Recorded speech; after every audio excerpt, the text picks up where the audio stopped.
Bonsoir à tous, bienvenue dans cette émission. Le vol AZ4000 a décollé ce matin. Depuis Rome, le pape s'est envolé pour la Corée. Il entame ainsi son 3e voyage apostolique à l'étranger. Après le Brésil et la Terre Sainte, le Saint-Père se rend cette fois-ci en Asie. 5 jours en Corée du Sud pour participer aux Journées de la jeunesse asiatique. L'occasion aussi de béatifier les premiers martyrs coréens. Sur place, les organisateurs achèvent les derniers préparatifs, comme nous le montre ce reportage réalisé par KTO. En Corée, des bannières sont visibles un peu partout depuis l'annonce de la venue du pape dans le pays. Pour les catholiques qui représentent plus de 10% de la population, c'est une grande joie car c'est la première fois que le pape François se rendra en Asie orientale. Le comité d'organisation est sur le pied de guerre depuis l'annonce de ce voyage lors de l'Angélus du 5 janvier dernier. Une des raisons de sa visite, rencontrer les jeunes du continent réunis pour la 6e édition de la Journée de la jeunesse asiatique. En ce moment, nous préparons la feuille de route avec le parcours, la logistique.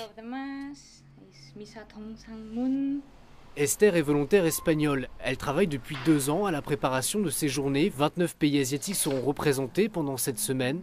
Le pape François viendra à leur rencontre à 2 reprises dans ce diocèse de Daejeon, la 2e ville la plus importante du pays à moins de 200 km de Séoul.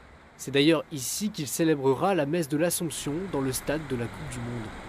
Pour elle, la venue du pape peut vraiment soutenir les jeunes catholiques en Corée et dans toute l'Asie. Je crois que les jeunes attendent un message d'espoir et un peu de réconfort. Les jeunes Coréens se sentent stressés et découragés. Je pense qu'ils espèrent un peu de joie du pape. La place Gangwon, en plein cœur de Séoul, va accueillir la messe de béatification de 124 martyrs. Le premier baptême remonte à 1784, immédiatement suivi d'un siècle de persécution. En 1984, pour la première fois, Jean-Paul II était déjà venu canoniser 103 martyrs.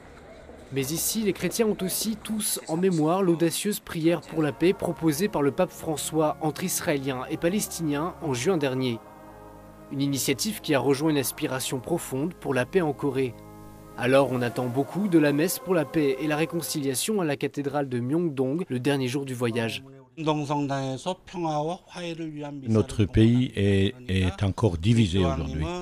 Alors finalement, pour terminer le voyage du pape, il y aura une messe à la cathédrale de Myeongdong pour donc, la réconciliation entre les deux Corées.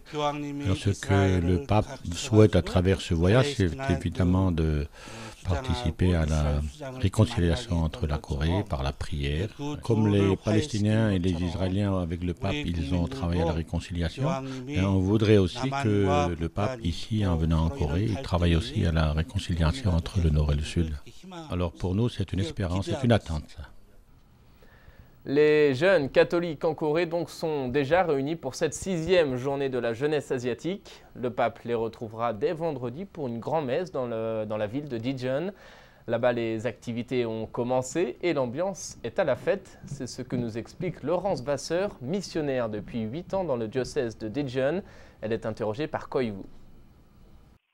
Alors, quelle est l'ambiance ici et l'état d'esprit à la veille de la visite du pape en Corée? Là, je vous parle depuis l'endroit où a commencé la journée asiatique des jeunes. Donc, c'est demain que le pape arrive sur le territoire de la Corée.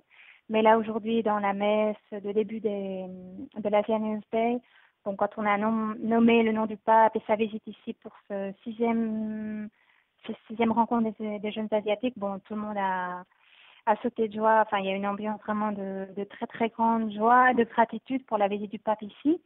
Et je pense que c'est la même chose pour toute la Corée en fait, pour le pays. Mais là, bon, je suis vraiment dans l'ambiance des journées asiatiques, donc avec des jeunes d'un peu partout de l'Asie. Et c'est vraiment une ambiance de joie, de fête et vraiment de remerciement pour cette visite d'un pape dans une journée asiatique. Ça s'était jamais fait, donc c'est la première fois. Et c'est vraiment un cadeau. Je pense que tout le monde le vit vraiment comme ça, comme une fête. Le pape donc s'en est allé en Asie, mais il n'oublie pas évidemment les chrétiens et autres minorités persécutées en Irak. Aujourd'hui, avant de prendre l'avion, le Saint-Père a fait appel aux Nations Unies. Dans une lettre adressée à Ban Ki-moon, le souverain pontife demande l'intervention de la communauté internationale. Il s'agit, dit-il, de mettre fin à la tragédie humanitaire dans le nord de l'Irak. Je vous rappelle avant de nous quitter que vous pouvez suivre le voyage du pape en Corée. Les grands événements seront retransmis en direct sur Ciel et Lumière. Le programme détaillé est en ligne sur notre site internet. Merci d'avoir été avec nous. C'est la fin de cette émission. Je vous souhaite une très belle fin de soirée. À demain.